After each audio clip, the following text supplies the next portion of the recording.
itu emas atau logam mulia bersifat liquid, sangat mudah untuk bisa dirubah bentuk menjadi uang dengan cara dijual kembali ataupun digadaikan. Karena hal tersebut, dari dulu hingga sekarang banyak sekali orang yang sangat berminat berinvestasi dalam bentuk emas ataupun logam mulia.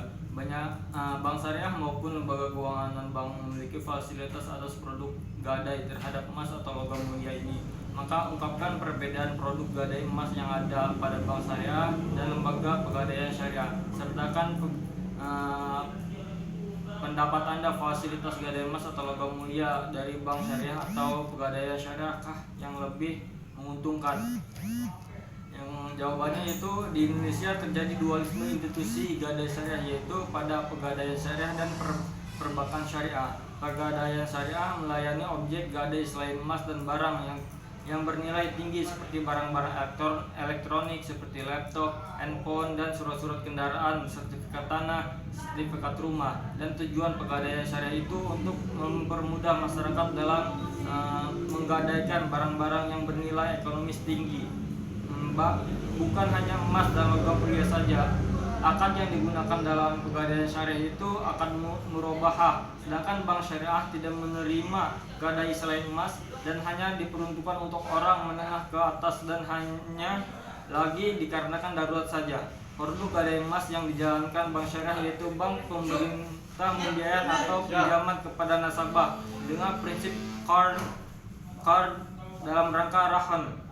Dengan menggadaikan emas nasabah sebagai jaminan dan nasabah diwajibkan membayar biaya pemeliharaan atau sewa kepada bank berdasarkan prinsip ijarah dan menggunakan akad rahan dan akad ijarah.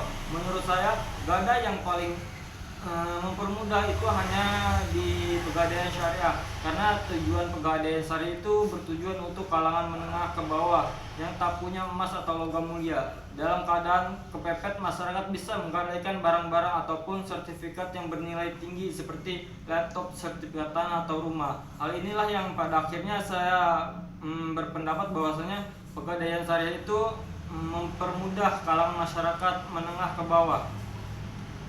Pertanyaan yang kedua yaitu, jelaskan pendapat Anda, apakah peran lembaga zakat pada masa pandemi COVID-19 sekarang ini sudah melaksanakan tugas dan fungsinya secara baik untuk mensejahterakan masyarakat Indonesia?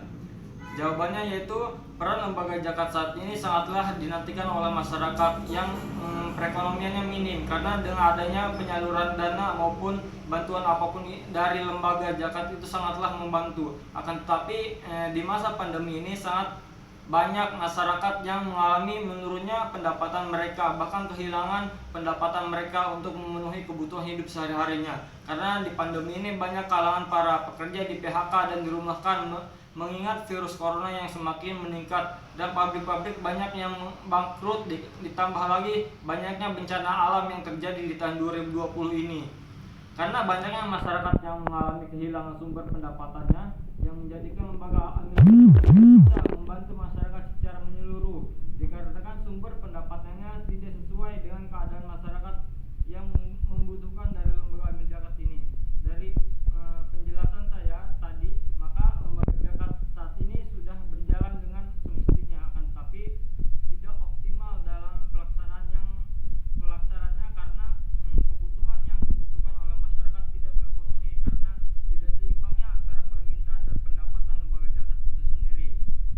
Pertanyaan ketiga yaitu, jika melihat perkembangan bank dan lembaga keuangan syariah di Indonesia pada masa pandemi COVID-19 di tahun 2020, maka jelaskan pendapat Anda, jenis lembaga keuangan syariah manakah yang mengalami perkembangan yang paling pesat dan yang mengalami perkembangan yang paling lambat, sertakan dengan alasannya. Jawabannya yaitu, menurut saya lembaga keuangan syariah yang mengalami pertumbuhan pesat itu yaitu perbankan syariah.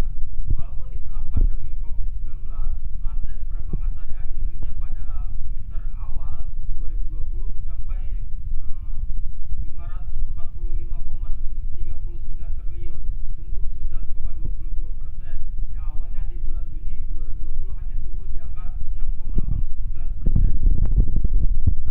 Karena perbankan syariah struktur terbesar dari bank konvensional, diantaranya yaitu Bank Umum Syariah yang menyumbang yang menyumbangkan sebanyak 65,33%, unit usaha syariah 32,17%, dan BPR syariah 2,5%. Dan yang mengalami pertumbuhan yang sangat lambat yaitu lembaga institusi keuangan mikro syariah, dikarenakan menurunnya likuiditas di mana anggota lebih memilih menarik simpanannya dan menghentikan pembayaran simpanan karena penghasilnya terdampak. Selanjutnya terhambatnya pengembalian pembiayaan UMK yang sebagian besarnya adalah pedagang pasar dan kaki lima kehilangan penghasilan karena kekurangan jumlah pembeli secara signifikan, dan ditambah lagi produk juga terhambat karena sulitnya bahan baku dan distribusi terhambat, sehingga banyak anggota pembiayaan yang terdampak mengalami gagal bayar. Sekian jawaban dari saya, kurang lebih mohon maaf. Assalamualaikum warahmatullahi wabarakatuh.